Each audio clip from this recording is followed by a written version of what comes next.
How's it going, everyone? Corey here, aka Crasher, back with a new video, and ladies and gentlemen, this right here, you might want to be prepared for some cringe, because this article right here is pretty much that and more.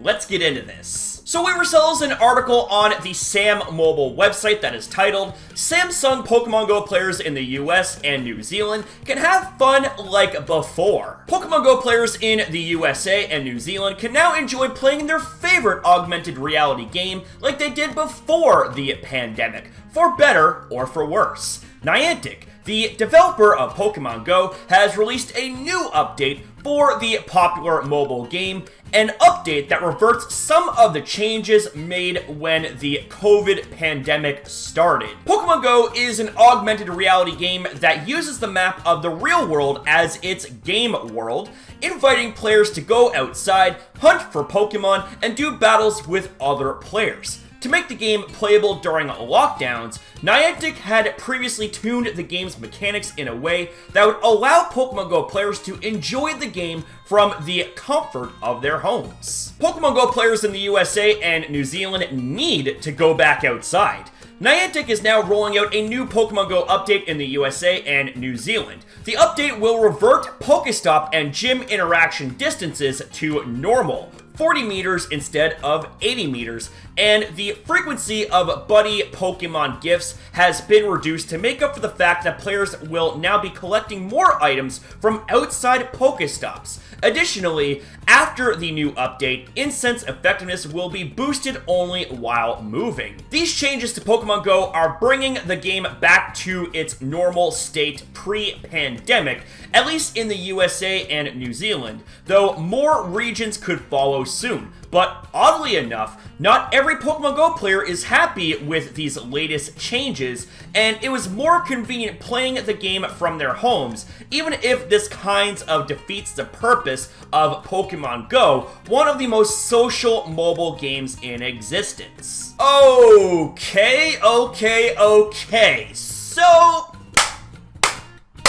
it's time for my thoughts, and I got a bit to say here. First of all, I don't know if you know this, but Niantic made those changes despite massive pushback against that idea. And the community was very outspoken of it. Not just the average Joe type of players, but some of the biggest Pokemon Go influencers slash YouTubers have been very outspoken about this as well, and they were not having it with the idea of this change. Hell, there was a petition on change.org with over 100,000 signatures that spoke out against the idea of this change. And Niantic decided to whip out their junk, smack us in the face with it, and go ahead with the change anyways, despite the community being very outspoken against it. And Niantic has pulled a lot of bad decisions, a lot of tone-deaf shit in the past,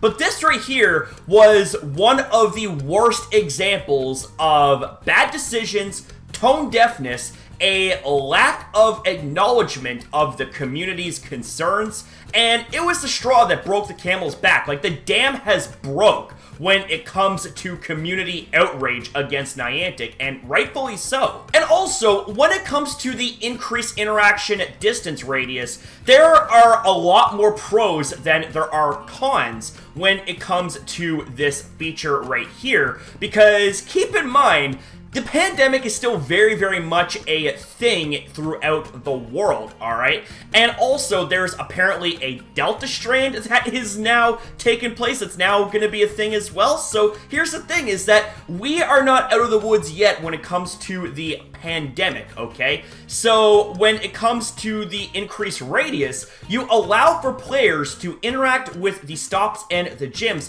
from a much safer distance, be it because of social distancing, because of it being maybe in a restricted or dangerous area.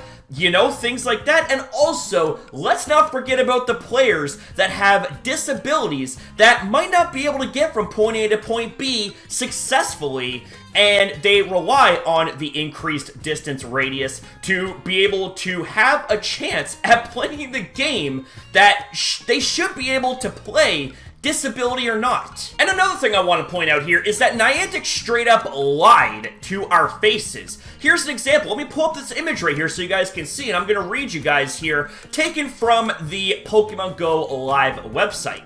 Here we go. Trainers. Over the past few months, we've been making temporary changes to Pokemon Go to adapt to the changing global environment. Some of these changes will remain implemented for the foreseeable future, such as the ability to raid remotely, changes to the Go Battle League, and the increased distance at which you can spin photo discs at gyms and Pokestops. We thank you all for your feedback. So there you go. Plain and simple, done. I also gotta say, Niantic is completely full of shit when they say thank you for the feedback when they don't even listen to any of our feedback in the first place. So that right there is another blatant lie in and of itself. So it was a very, very tone-deaf move on Niantic's end, and it was extremely disrespectful in the face of the community. Like, it just goes to show that Niantic does not care about community feedback, and my videos by itself can detail that for you. You know what I'm saying? Like, whoever wrote this article, if you come across this video, I recommend you watch my coverage on this, because it's not just me that has a problem with this, obviously. There are many other people, big and small, that have a massive issue with this. It's not a case of us having a problem with this out of laziness and out of not wanting to get out. It's the fact that, well, here's the thing. Number one, the pandemic is still very much a thing. And number two, there never really was an issue with an increased distance in the first place. So I don't know what you're going on about saying that US and New Zealand need to go back outside. It's not from a fact of laziness, buddy. So I'm not sure if maybe you weren't aware of all of this, or if this right here was a sad attempt at trying to kiss Niantic's ass. So I'm going to give you the benefit of the doubt and say that perhaps maybe you don't exactly understand the full scope of things, which is why I feel this article very, very much misses the mark. But that right there is my take/response to this article. Take it how you want it. Let me know your thoughts down below, guys. What do you guys think about what we discussed here in this video? I'd love to hear you guys out, because you guys are awesome and legends, and I always love hearing you guys out. So with that being said, thank you very much for watching. Thank you very much for your time as well in viewing this video. Have yourself a damn good one, and as always, I'll see you guys in the next video.